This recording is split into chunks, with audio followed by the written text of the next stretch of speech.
Para po sa ating pag-aaral ng salita ng Diyos, pinamagatan ko po itong topic natin or sermon natin this afternoon, Your Love, My Splinter. Hindi po ako original. Itong title nito. Ito po hiniram ko sa isang commentary na isa sa mga binasa ko as I was preparing for this sermon. Yan ang pamagat niya. So, hiniram ko. Your Love, My Splinter. Luke 6:41 to 42 ang ating pong text this afternoon.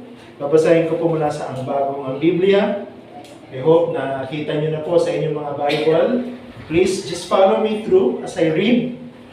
Verse 41, bakit mo nakikita ang puwing na nasa mata ng iyong kapatid, ngunit hindi mo napupuna ang troso na nasa iyong sariling mata? 42. Paano mo masasabi sa iyong kapatid, kapatid, hayaan mong alisin ko ang puwing na nasa iyong mata, samantalang hindi mo nakikita ang troso na nasa iyong sariling mata? Ikaw na mapagkunwari, alisin mo muna ang troso na nasa iyong sariling mata at makakakita ka ng malinaw upang maalis mo ang puwing na nasa mata ng iyong kapatid. Ito po ang salita ng Diyos. Bakit nga ba napakadaling maging kritiko ng ibang tao? Bakit madaling humanap ng kulang? Ginagawa at sinasabi ng ibang tao, pero ang hirap-hirap na punahin yung ating sariling pagkakamali. Ang hirap-hirap na pansinin at aminin ang ating mga sariling pagkukulang. Bakit natin laging sinisisi ang ibang tao, pero hindi natin sinisisi yung ating sarili? Napansin niyo ba yun? Madaling sisihin yung kapatid mo, ikaw kasi. Pero pagka sarili na pinag-usapan, wala pa po ako nakitang anak, no? Kahit anak ko, na sinasabi niya sa sarili, kasi ako kasi, kasalanan ko kasi. Laging, kasi si ano ni Kuya, kasalanan kasi ni Kuya. Diba? Tayo ganun din, kasi si ano kasalanan niya eh. Pero wala tayong naririnig na ako kasalanan ko kasi, kaya nagkaganyan yung sitwasyon. Laging iba yung ating sinisisi, laging iba yung ating pinupulaan. Pero kailanman hindi natin sinisisi o pinupulaan ng ating sarili? Ang tanong, bakit ganon? Mabase po dito sa passage na ating pinag-aralan, simple lang yung sagot ng Panginoon. Sabi ng Panginoon, because deep within our hearts, we are like the Pharisees of His time. Kaya po ganito yung ating attitude, kaya ganito yung ating ugali. Mas madali tayong mamula ng ibang tao, pero ayaw nating pulaan at pansinin ang ating mga sariling kamalian. Kapagkat sa ilalim ng ating mga puso, katulad din tayo ng mga Pariseo, sa panahon ng ating Panginoong Jesucristo, tingnan mo sila, basahin mo sa Biblia, kung ano yung kanilang pananaw. Lagi nilang tinitingnan ang ibang tao at ang kanilang ginagawa at ang kanilang sinasabi, pati yung uri ng kanilang mga pananaw at kanilang mga pagkain sa liwanag ng kanilang sariling pamantayan. Sila yung tama, sila yung totoo, sila yung gumagawa ng maayos. Kaya kung hindi ka tumutulad sa kanila, ang tingin nila sa iyo, nasa mali ka. Ang sabi ng Panginoong Jesucristo, ang tawag doon, self-righteousness. And self-righteousness is recognized by the Bible. Mababasa mo sa Biblia yung pagtuturo tungkol sa self-righteousness, but it doesn't mean that the Bible condones self-righteousness. In fact, the Bible condemns self-righteousness. Bilang totoong alagad ng ating Panginoong Jesucristo, dapat nating kumprontahin ang kasalanan, lalo na ng mga kapatiran sa loob ng iglesia. At ito ay isang bagay na hindi natin kayang iwasan, lalo na't lagi nating inilalagay sa unahan natin ang Ebanghelyo. Every time we preach the gospel, every time we talk about the gospel, every time we discuss the Bible, the gospel, it reveals our sins. Pinapahayag nito yung katotohanan na tayo makasalanan. Marami tayong pagkukulang, marami tayong kamalian. And we need the solution. And that is the Lord Jesus Christ. Pag pinag-uusapan natin ang gospel as church, ina-expose natin ang mga kasalanan ng pagre-rebellion ng tao. Pero kasama sa ating pag-uusap at pag-expose ng kasalanan ng mga rebellion ng tao, pinag-uusapan din natin ang solusyon na inaalok ng Ebanghelyo sa mga ganitong uri ng kasalanan. As members of one church, responsibilidad po natin at tayo po'y accountable sa isa't isa. Kasama po dun yung pagtutuwid ng ating mga pagkakamali. And we can only achieve this lovingly by correcting one another's sins. However, kasama po ng matinding pribilehiyo nito ang matinding responsibilidad. Pitfalls are present and we must avoid all of them. Maraming trap, maraming danger. Kung gusto nating maging open sa isa't isa, kung gusto nating maging honest, kung gusto nating sundin yung sinasabi ng Bible na dapat i-expose natin ang kasalanan ng isa't isa at maggabayan tayo sa isa't isa na magsisi, maraming danger. At dapat nating iwasan yung mga danger na yun. And those dangers are actually what we are going to study this afternoon. Gusto ko i-summarize yung ating pag-aaral. We can avoid the pitfall of self-righteousness by becoming wise through self-examination. We can avoid the pitfall of self-righteousness by becoming wise through self-examination. Talagang may mga danger, talagang mahirap. Pero may iwasan natin yung mga danger na yan, lalo na ang danger ng pagiging self-righteous. Alam mo ikaw yung matuwid, ikaw yung tama, ikaw yung mabuti, ikaw yung dapat sundin, ikaw yung dapat pakinggan, by becoming wise through self-examination. Dalawang bagay po ang gusto ko pag-usapan natin. Number one, the foolishness of self-righteousness. And then secondly, the wisdom of self-examination. Bakit ko tinawag na kahangalan ang pagiging matuwid sa sariling paningin? So ito po yung una nating talakayin, the foolishness of self-righteousness. Ito pong illustration na ginamit ng Panginoon dito sa Luke chapter 6 is actually very funny. Nakakatawa siya, very comical.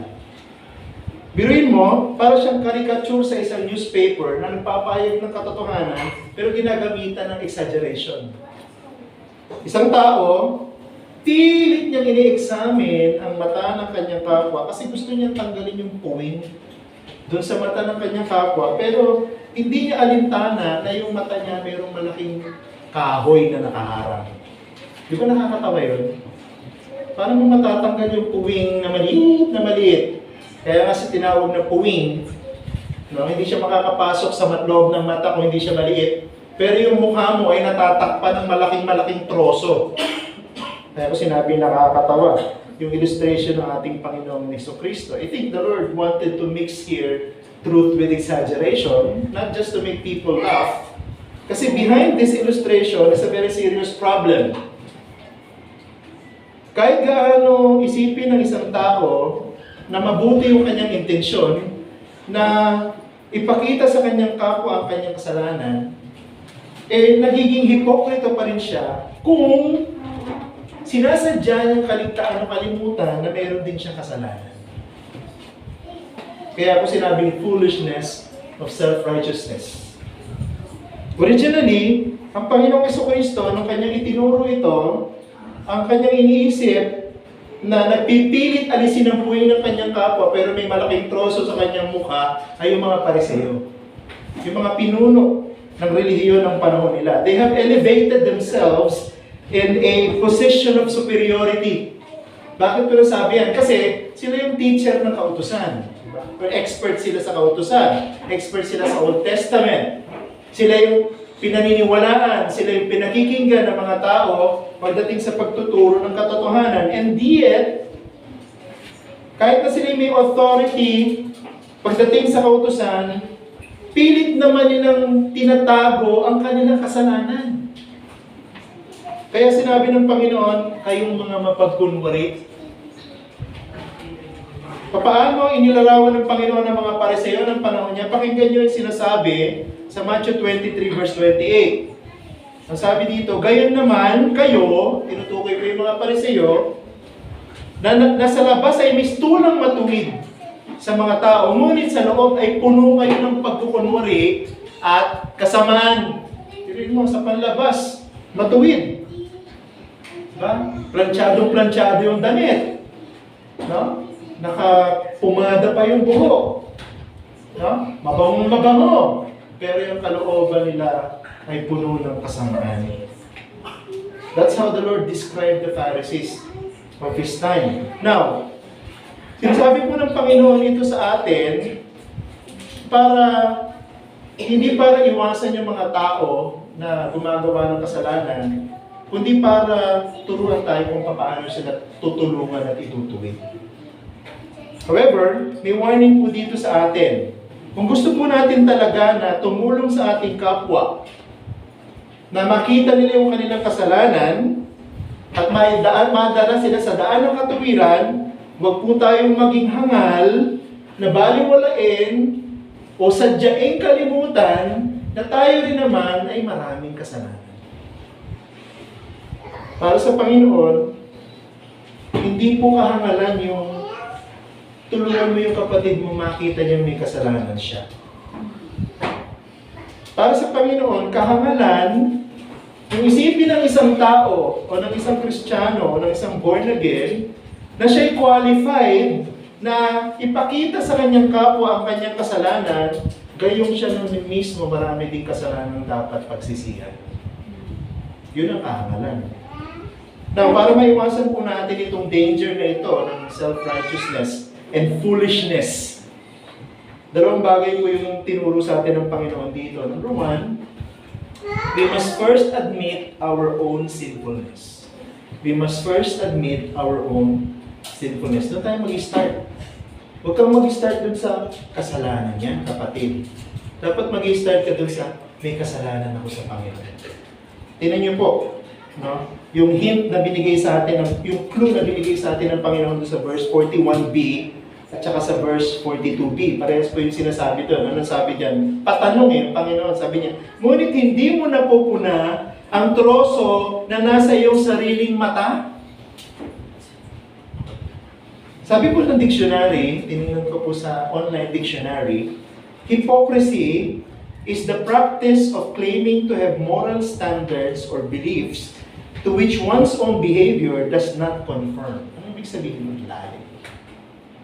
Pagka daw po ang isang tao nagkukunwari na siya po ay gumagawa ng tama, pero ang totoo, hindi niya naman talaga ginagawa ito, ang kinukontra niya pa nga, ang tawag sa kanya hipokrito. Hindi porket nagsinungaling hipokrito na. Yung pong mga hipokrito, plastic sa panahon natin yan ang tawag, yung nagsasabi siya, maganda ito, pero siya mismo hindi niya ginagawa. Mali yun, pero siya mismo ginagawa. Yun ang hypocrite, kung tawagin. And this is exactly what the Lord is warning us about in these verses. Yung tao na ginamit sa illustration na ito, ng Panginoon, ay isang hipokrito, isang plastic. Sapagkat iniisip na siya ay nasa tama, sapagkat tinuturo niya ang mali ng kanyang kapwa, at itinutuwid ang mga mali na yon, habang kanya namang mga pagkakamali ay hindi niya siniseryoso at ang totoo hindi niya pinagsisisihan.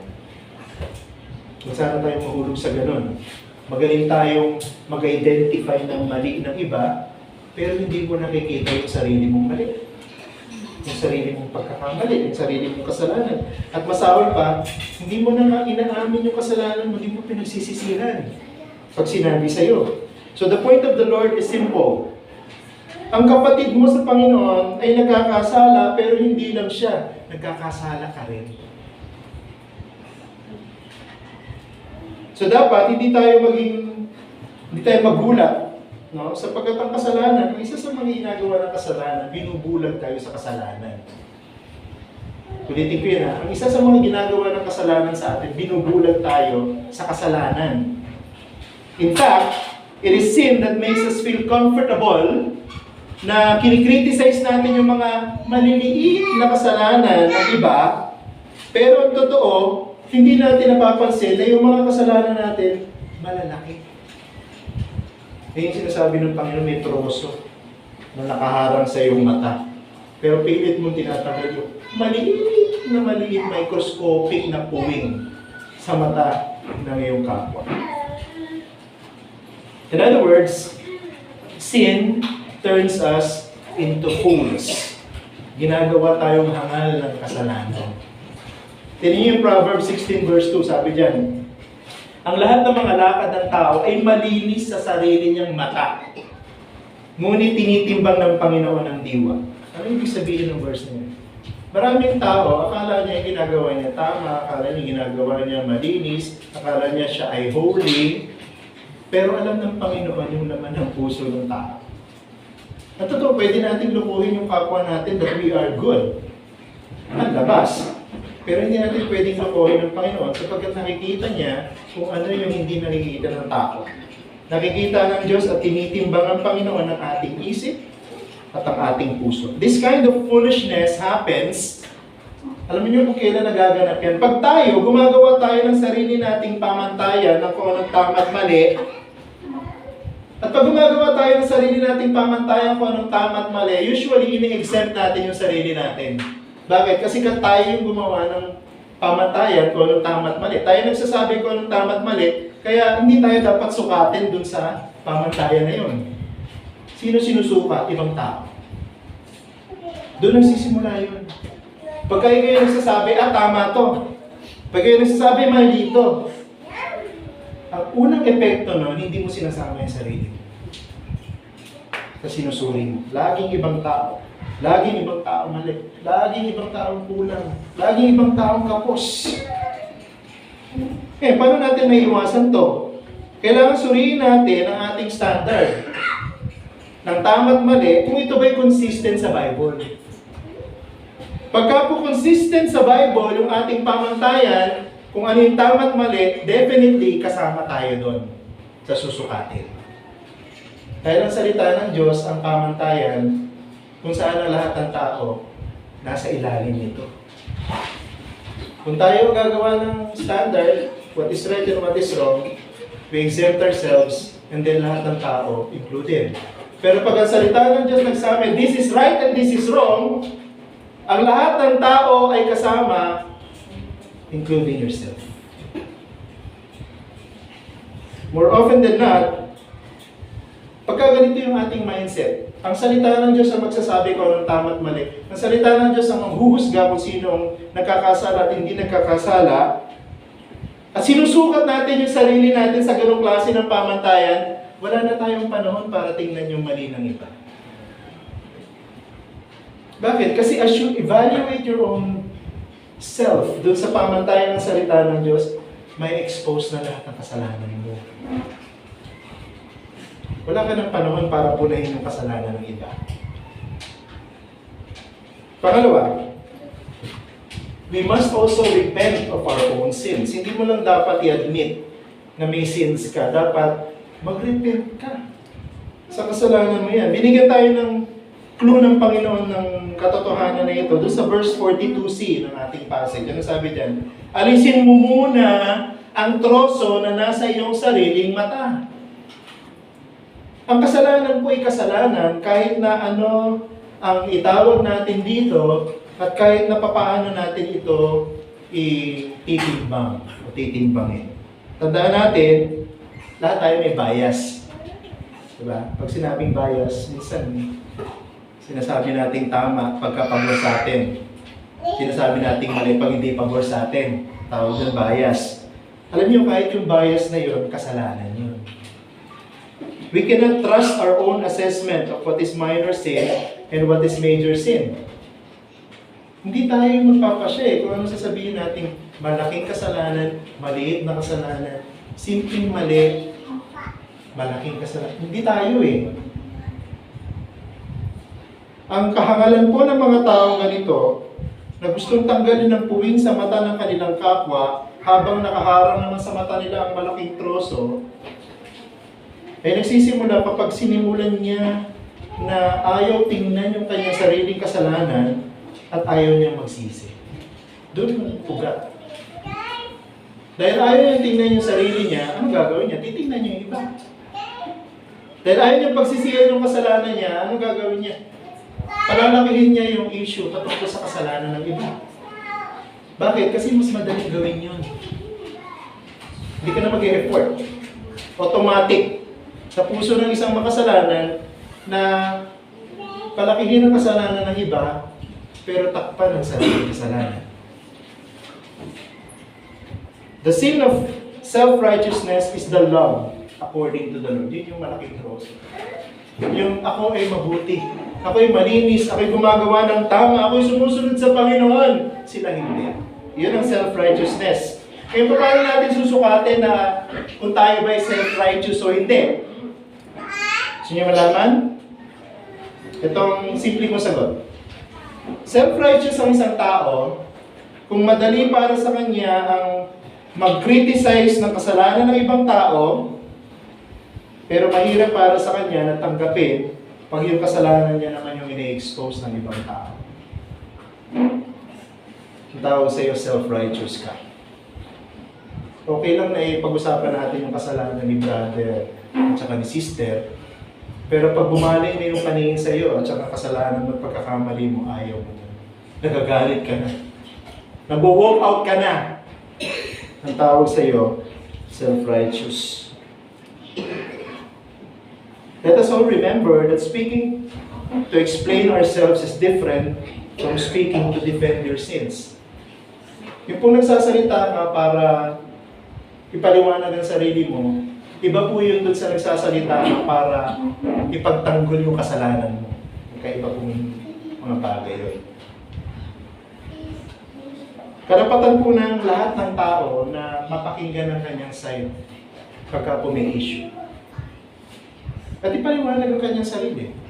Bakit nagkaganon? Bakit ganito sinabi mo? Bakit ganon ang ginawa mo? Karapatan ng taong ipagtanggol ang kanyang sarili. Pero Diyos lamang po ang may karapatan na husgahan ng isang tao kung ang taong ito ay lumalakad sa kasalanan o hindi. So when the Bible condemns what we have done as sin, halimbawa, kinonsult natin yung Bible, kinonfront ka sa kasalanan mo, hindi kasi pwedeng confront ang kasalanan ng isang tao na hindi mo sinasama yung Bible. Sasabihin mo lang sa kanya, kapatid, kasalanan yung ginawa mo. Mali yung ginawa mo. Magsisi ka sa Panginoon. Mas wala ka namang sinagamit na Word of God to identify na yung ginawa niya ay kasalanan. Dapat may Word of God. Ngayon pagka kinumpronta tayo sa kasalanan natin at sinabi, yun yung sinasabi ng Bible, yan mismo yung ginagawa mong kasalanan. Ano dapat natin gawin? Ipagtatanggol pa ba natin yung ating sarili at sasabihin natin, hindi! Ganito kasi! O, dahil sinabi ng salita ng Diyos na ang ginagawa ko ay kasalanan, hindi ko na ipagtatanggol ang sarili ko, kung gagawin ko na lang ay magsisi. Di ba yung pangalawang gagawin natin dapat? Kaya hindi po madali yung gusto yun nating ituwid ang pagkakamali ng iba. Pero ang batayan mo ay ang sarili mong pangatwiran. Gamitin mo yung Bible. Ano bang sinasabi ng Bible? Tungkol dun sa ginawa mong kasalanan. At pag nakita mo nga na nasa Biblia na mali yung ginawa mo, huwag ka na magsalita. Magsisi ka na. Pagka naging defensive po tayo para pagtakpan ng ating mga kasalanan, at maghanap po tayo ng mga excuses to make them acceptable, we are being self-righteous. Ito pong kasalanan ng self-righteousness, kung meron kang ganyan, disqualified ka na. Yun yung sinasabi ng Panginoon. Kung ikaw hindi mo nakikita yung troso sa mata mo, pero pilit mong kinokorek yung tinatanggal yung puwing sa mata ng kapatid mo, disqualified ka na na gawin yung ministry na yan according to the Lord. Because how can we effectively correct others when we do not have the courage to admit the immensity of our own sins? Diba? Kaya nga hypocrisy. Pinipilit mo na ituwid yung kapwa mo, pero yung sarili mo daming mga mali. Kung ubusin natin yung panahon natin na ituwid yung sarili natin mga pagkakamali at pagsisiyan ng mga ito, wala ka ng oras para pakialaman ng buhay ng ibang tao. Mauubos na sa sarili mo. That's not being selfish. Ang tawag doon, self-examination. Kayo po yung second major point natin, the wisdom of self-examination. Now, ang tanong, pinipilit ba ng Panginoon pigilan o ipinagbabawal ba ng Panginoon ang mga mananampalataya na ihayag ang kasalanan ng kanyang kapwa at ituwid ang mga ito? Pinagbabawalan ba ng Panginoon na ang mga Kristiyano alisin yung tuwing ng kanyang kapwa? Of course not. Hindi po si pinagbabawal ng Biblia yun. Kung totoo na iniuutos ng Panginoon na bawal punahin ang kasalanan ng kapatid at bawal na i-correct ang kasalanan ng kapatid, mawawalan po ng saysay yung mga passage na katulad ng Matthew 18:15-20. Kung saan inuutusan tayo ng Panginoon na ihayag ang kasalanan ng ating kapwa sa kanyang harapan at ipanalangin na siya'y magsisi. Kung hindi man ito magiging meaningless, magiging absurd yan. Again, sin is sin no matter how we look at it and no matter how we explain it. Sin is sin. Kasalanan ay kasalanan. Pero turo ng Panginoon dito, at ang tanong para sa ating lahat, sino ba ang qualified na kumompronta sa kasalanan ng kanyang kapwa at mag-correct ng mga kasalanan ng kanyang kapatid? Ang sagot, alam niyo kung ano? Gusto niyo malaman? Lahat po ng totoong born again, kaya at may karapatan na kumprontahin ang kasalanan ng kanyang kapwa at ituwid ang mga ito. Lahat ng born again Christian. Lahat ng miyembro ng church na yun may karapatan na magtuwid, mag-expose ng kasalanan ng kanyang kapwa. Hindi lang po pastor. Kaya po ang nagdidisiplina sa isang miyembro ng iglesia, nagpapatuloy sa kasalanan, ay ang iglesia. Hindi ang pastor. However, kung ang lahat ng miyembro ng iglesia, lahat ng totoong born again, ay may karapatan, may kakayahan, at bibiyayaan ng Diyos na ihayag ang kasalanan ng kanyang kapatid at iwid mga ito, hindi natin ito dapat ginagawa ng basta-basta. Hindi nag-aapura. Hindi pa bigla-bigla. Hindi yung nagkaroon lang ng pagkakataon ng pag-usapan ng kasalanan ng isang tao, bobombahin mo na ng lahat ng uri ng pagsisi at pamumula. Again, kasama ng matinding responsibilidad na ito na ibinigay sa atin ng Panginoon bilang miyembro ng iglesia, meron ding matinding babala. Ano sabi sa Galatians 6:1? Ang sabi diyan, mga kapatid, kung ang isang tao ay natagpuan sa anumang pagsuway, o kung sino mang miyembro ng iglesia ang natagpuan nagkakasala, kayong mga espiritual ay dapat panumbalikin siya sa espiritu ng kaamuan, pero tingnan ang inyong sarili, baka ikaw ay matukso rin. So, di ba, ang church talaga mayroong responsibility to expose the sins of one another, to correct one another, to guide one another to repentance and the righteous path of the Lord. Pero may warning. Baka mahulog ka rin sa kasalanan. O baka meron kayong ginagawang kasalanan na mas matindi pa dun sa ginagawa ng kapatid mo na pinagtutulong-tulungan yung ibunyag para kanyang pagsisihan.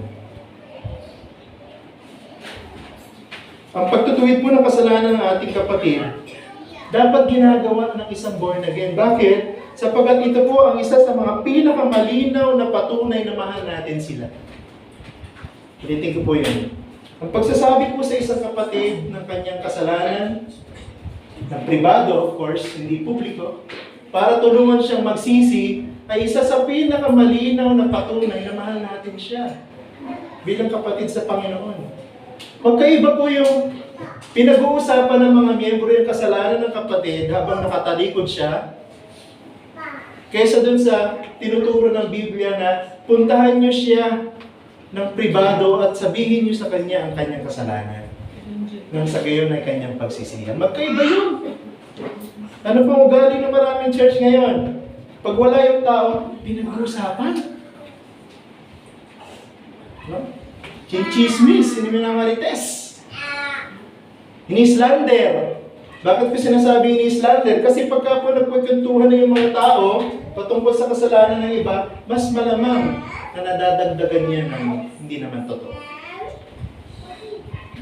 Kaya sabi ng Panginoon, ang wisdom ng Panginoon, kung gusto niyo ituwid ang kasalanan ng isa't isa, kayo ng mga nakasaksi ng kanyang kasalanan, puntahan niyo siya ng kayo lamang at sabihin mo sa kanya ang kanyang kasalanan.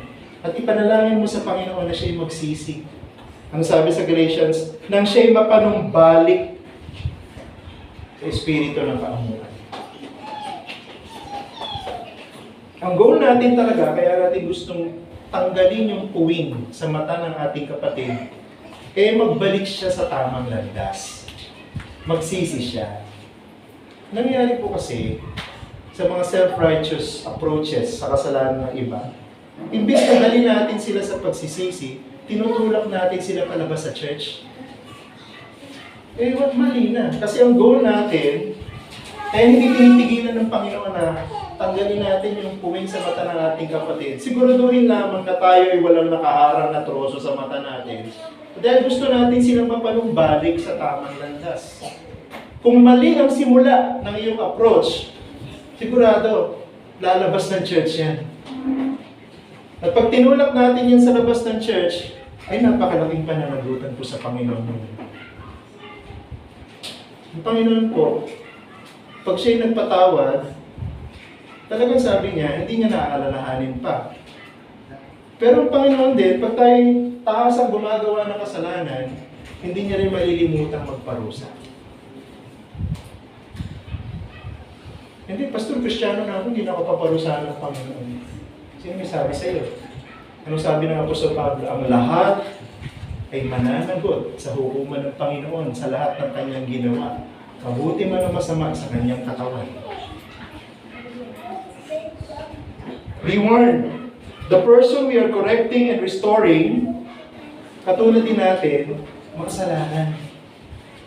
So hindi tayo dapat mag-isip na tayo ay ligtas sa kasalanan o walang kasalanan. Kaya alam niyo, kung meron na maglalakas talaga ng loob na gumawa ng ministry nito, sila ng mga nakatitiyak na walang troso na nakaharang sa kanilang mata. Kasi kung yung tao na yan nahulog sa kasalanan, huwag mong kalimutan, pwede ka rin mahulog sa kasalanan. Kung yung tao na yan gumagawa ng mali, huwag mong kalimutan, meron ka din ginagawang mali. Kaya nga, tingnan natin ang sarili natin kasi baka mamaya yung mali natin, mas malaki pa pala. At mas seryoso kaysa doon sa mali niya. Kasi ang kasalanan, binubulag tayo, hindi natin nakikita yun. Diba? Ang nakakakita lang ng ating kasalanan madalas yung ibang tao. Hindi yung sarili natin. Kasi binubulag tayo ng Panginoon sa ating sarili, ng kasalanan sa ating sarili kasalanan. So anong sagot? Para maiwasan natin itong danger na to, self-examination. So the Lord gave us practical ways on how to do self-examination. Number 1, make it a habit to confess your sins to the Lord. Make it a habit to confess your sins to the Lord. Saan natin makikita yan dito sa ating text? Verse 42c. Anong sabi doon? Alisin mo muna ang troso na nasa iyong sariling mata. Yan yung clue ng Panginoon. Yung pong troso na tinutukoy sa atin ng Panginoon dito, yung, alam mo yung troso, yung mga malalaking kahoy na ginagamit na pundasyon at pangsahig ng mga bahay ng araw, yun yung troso. Yung mga troso na matitigas na kahoy, na kahit na abutin ng 1, 2 dekada, 3 dekada, buo pa rin. Kahit hindi kaya kainin. Yun yung troso na tinutukoy ng Panginoong Jesucristo dito. Actual talagang kahoy. Matigas na kahoy. Bakit ginagamit mo yung mga troso sa pundasyon at panahig ng mga bahay? Dahil matitibay sila, matitigas. Ngayon, ang Panginoon, hindi po ginamit yung salitang troso dito para lang sabihin yung kasalanan mo na nakaharang sa mata mo'y seryoso. Hindi lang yun ang ibig sabihin ng Panginoon.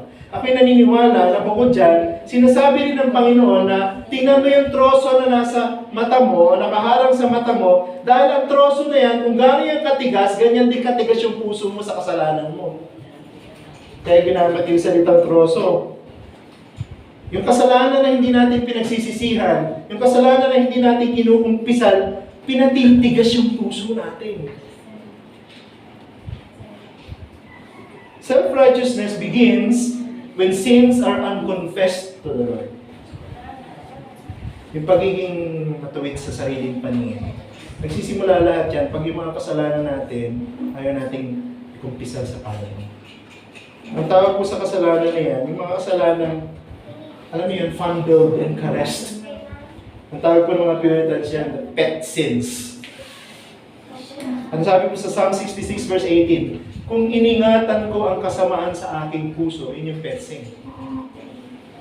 ang Panginoon ay hindi makikinig. Pwede pa lang ang kasalanan ay alagaan sa puso ng isang mananampalataya. Pwede. Yun yung mga darling sins. Ayaw pag-usapan. Kapag nahihipo na yung kasalanan niya, tinechange yung topic. O kaya nag-walk out. O kaya nagagalit, nagiging defensive. Ayaw niyang pag-usapan yung kasalanan na yun sapagkat paborito niyang kasalanan yun. Ang sabi dito, pag iniingatan natin ang kasamaan sa ating puso, ang Panginoon hindi makikinig sa atin. Repentance, yung pong pagsisisi sa kasalanan, ito po yung ginagawa natin para ituwid natin yung ating daan, ang ating buhay sa harapan ng Panginoon. Yung pangungumpisal ng ating kasalanan, ito po yung paraan natin para i-expose natin yung ating mga puso sa mata ng Panginoon para sa kanyang pagsusuri. Kaya bahagi ng ating prayer dapat may confession. Hindi na puro hingi. Dapat may confession. Dahil pagka nagpo-confess po tayo, sinasabi natin sa Panginoon, Panginoon, i-expose mo yung kasalanan ko. Ipakita mo sa akin yung kasalanan ko. And then following confession is repentance. Kaya po confession precedes repentance. Kailangan muna natin hayaan ang Panginoon, suriin yung puso natin, lahat ng kasamaan na nandun. Kaya nga po pag nagpipray po tayo ng confession, dapat ina-identify natin yung ating sins. Huwag po natin sasabihin, Panginoon, patawarin niyo po ako sa lahat ng aking kasalanan. Busy, walang oras. Minamadali. Gustong lahatin na general na. Sabihin, alam naman ng Panginoon, paano yung kasalanan ko? Kaya, Panginoon, patawarin niyo po yung lahat ng kasalanan kung sinabi ko, inisip ko, ginawa ko mula umaga hanggang ngayong gabi. Alam niya ng Panginoon kung ano yung lahat ng yun. Mali. Bakit kailangan banggitin mo yung kasalanan mo? Sapagkat doon nagsisimula yung pag-amin mo ng kasalanan mo. Pag ina-identify mo yung mga sarili mong kasalanan, doon mo inahanda yung sarili mo sa paggawa ng banal na Espiritu para udyukan kang magsisi sa kasalanan. Kaya pag nag-pray tayo ng confession, identify your sins to the Lord. Mention your sins. Besides, it's only you and the Lord ang nag-uusap. E maliban lamang kung nananalahin ka ng confession na nilalakasan mo yung boses mo, maririnig ng mga kasama mo sa bahay. Pray in private. Ibig sabihin, hindi kayo magkukulong sa kwarto mo, kundi it's between you and the Lord. Bakit ka mahihiya sa ama mo? Ama mo yun eh. Sabihin mo sa ama mo yung kasalanan mo. At tiyak na pag nagsisi ka, tatanggap ka ng pagpapatawad niya. This can only happen pagka sinimulan po nating pigilan yung ating sarili sa masyadong pagtingin sa kasalanan ng iba at simulan natin ang ating sariling pansinin yung ating mga kasalanan. Yun ang tama. Yun ang self-examination. Huwag mo nang ubusin yung panahon mo sa pagmamarites sa ibang tao. Hindi ko alam kung ano yung kabaligtaran ng marites eh. Marisol? Yung ikaw lang ang sarili mo lang ang tinitingnan mo, ikaw at sarili mo lang ang pinupuna mo. Hindi kasama yung ibang tao. Hindi selfishness ang tawag doon, ang tawag ng self-examination. And that is good. And that is what the Lord wants us to do. Regular confession and repentance of our sins is key to self-examination. Kung gusto mo talagang maging maayos ang buhay mo sa Panginoon, doon ka magsimula. In the privacy of your own room, kung wala kang private room, sa comfort room, o kaya sa private lounge ng isang cafe, doon ka. Bukas ka ng Bible, and then begin searching your hearts doon sa mga sinasabi ng salita ng Diyos, and start identifying your own sins. Confess them, and repent sa mga kasalanan na yan. Pagka nagsimula tayo mag-confess at mag-repent, tsaka lang tayo magiging effective sa pagkukorek ng kasalanan ng ibang tao. Pangalawa, make it your duty to lovingly help others overcome their sins. Kaya sinabi ko, hindi po pinagbabawal ng Panginoon na punahin ang kasalanan ng iba. Tiyakin lamang natin na bago natin gawin yun, muna nating pinunay ang sarili nating kasalanan. Kinumpisal at pinagsisihan. Bago natin subukan na punahin at ituwid ang kasalanan ng iba. Kung hindi po natin nagagawa na regular na punahin at pagsisihan ng ating kasalanan, hindi na po natin subukan pa na punahin at ituwid ang kasalanan ng iba. Dahil ang tingin sa atin ng Panginoon pagka ganong self-righteous tayo. And the Lord hates that. The Lord hates that. So make it your duty, after you examine yourself, after you confess your sins, after you repent, tingin mo naman na, gawin mo naman ng ministry ng love, yung kapwa mo, na nabubuhay sa kasalanan, na hindi niya alam kasalanan pala yung ginagawa. Ano sabi ng Panginoon sa verse 42d? At makakakita ka ng malinaw upang maalis mo ang puwing na nasa mata ng iyong kapatid. See, hindi pinagbabawal ng Panginoon yun. I-correct mo yung kapatid mo, pero dapat wala kang puwing, wala kang troso sa mata mo. Kasi, in-identify mo, kinonfess mo, at nagsisi ka. Now, when we say nagsisi ka, dapat, meron kang determination to hate your sin. Na hindi mo ulit gagawin. Kasi the moment na paulit-ulit tayong bumabalik doon, we are disqualified to correct others. Kasi paano ka magko-correct ng iba kung yung sarili mo hindi mo mag-correct? Di ba? You see, the Lord does not prevent us from doing this ministry. Ang gusto niya lang, gawin natin ito properly.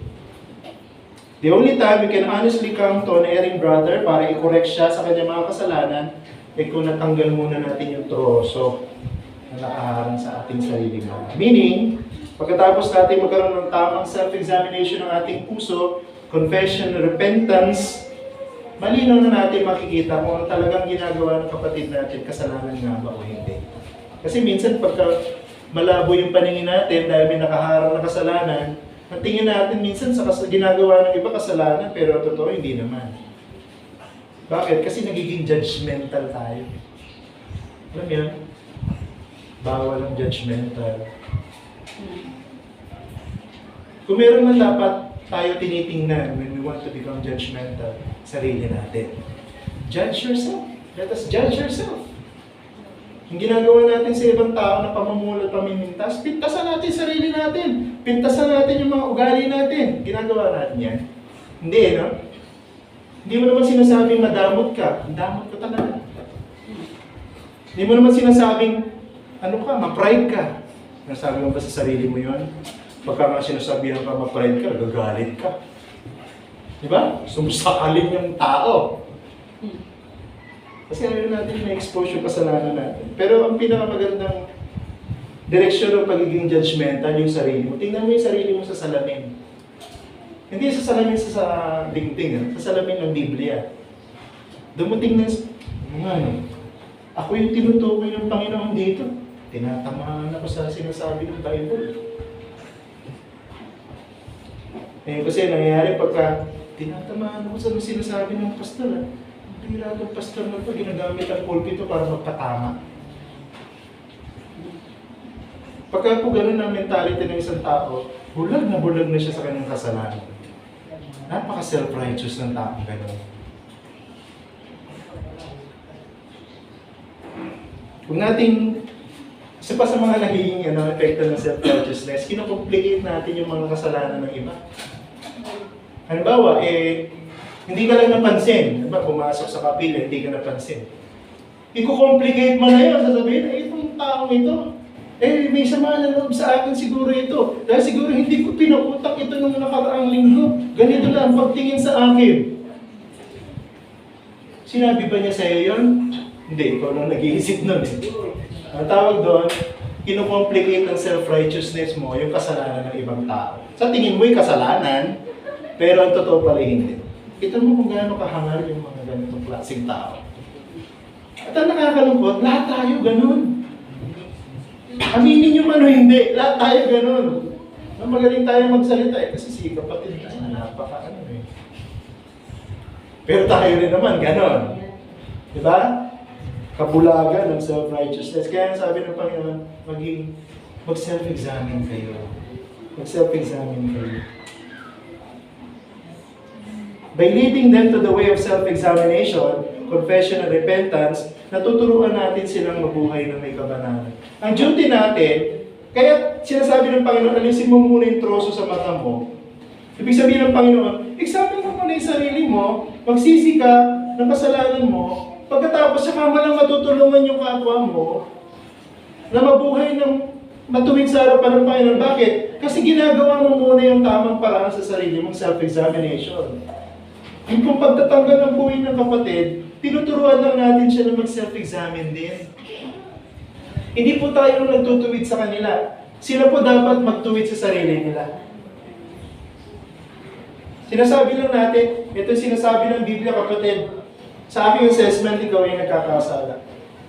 Pero hindi dapat natatapos doon. Saan pa sasabihin ng tao na yan, oo nga, dahil sa sinabi ng salita ng Diyos at ginagawa ko yung, ako ay nagkakasala. Dapat ganun yung mangyari. Kasi pagka hindi po naabot ng tao na yun yung ganun na, oo nga, kasalanan nga yung ginagawa ko, hindi siya magsisisi. At nag-fail ka sa iyong attempt, natanggalan yung puwing sa mata niya. Magiging qualified lang po tayo na tulungan ng ating kapatid na nagkakasala pag tayo mismo nakaranas ng pagpapalaya ng Espiritu Santo sa ating mga sariling kasalanan. Duty natin na tulungan yung mga kapatid, pero tandaan natin, ang nagbabago po talaga sa tao, ang Panginoon. Hindi tayo. Ang Panginoon. Katungkulan lang natin na gabayan sila sa sinasabi ng Bible para tulungan sila ng banal na Espiritu. I-recognize yung sin nila at magsisi sila.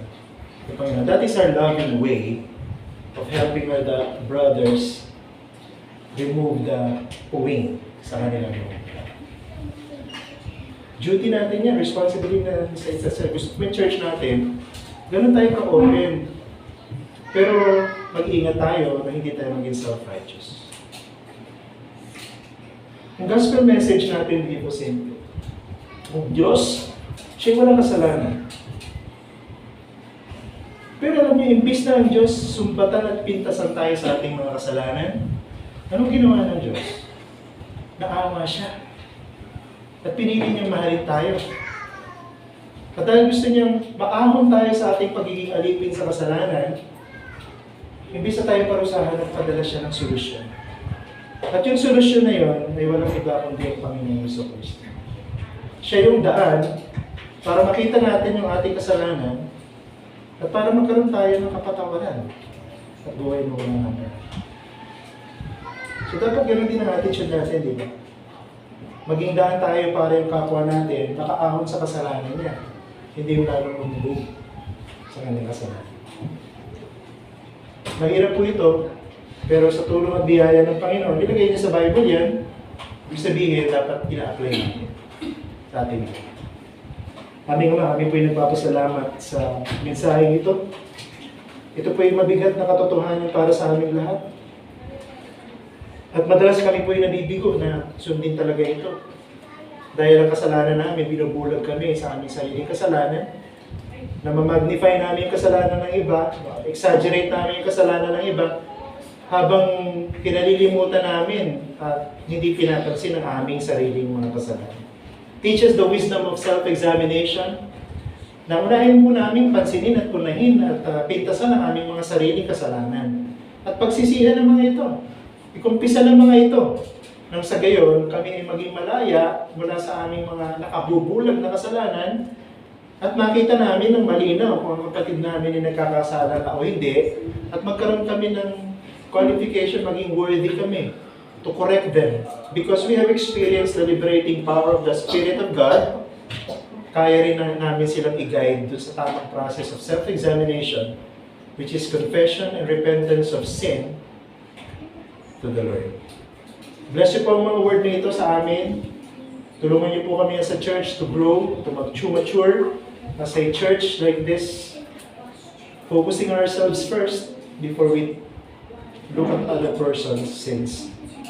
So confess kami ng sarili namin, mag-repent bago kami tumulong sa iba para maalis ang kanilang mga pulo. Sana huwag kami maging self-righteous, Panginoon. Dahil you hate self-righteousness. Instead, maging wise kami. Always confessing and repenting our own sins. Lahat ay tinalangin namin sa pangalan ni Jesus. Amen. Tayo pong lahat ay tumayo.